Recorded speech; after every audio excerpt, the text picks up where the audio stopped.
Samantala mga kapuso, 3 bahay ang nasunog sa barangay Commonwealth, Quezon City. Kaninang madaling araw, nakatutok si Bam Alegre. Sa gitna ng pag-uulan, sumiklab ang sunog sa Doña Nicasia, Barangay Commonwealth, Quezon City kaninang pasado alauna ng madaling araw. 3 residential property at isang kalapit na parking lot ang naapektuhan. Rumesponde ang Bureau of Fire Protection pati mga fire volunteer. Tuluyang naapula ang sunog pasado alas 2 ng madaling araw. Yung pagtagbo namin, madulas yung kalsada po.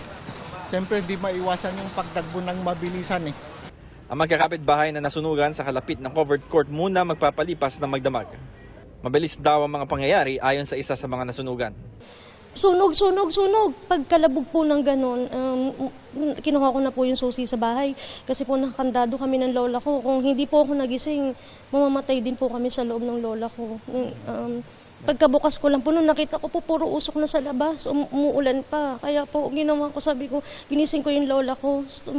Pumunta ako sa kapatid ko para matulungan kami, para makatawag po ng tulong. Lumabas po ako. Pagdating ko po, saglit lang naman pagtawid ko lang po ng kalsada, bahay na ng kapatid ko. Pagbalik ko talagang wala na po yung bahay na po namin yung nasusunog. Patuloy ang investigasyon ng BFP sa sanhi ng apoy, pati sa halaga ng pinsala. Bam Alegre, nakatutok, 24 oras.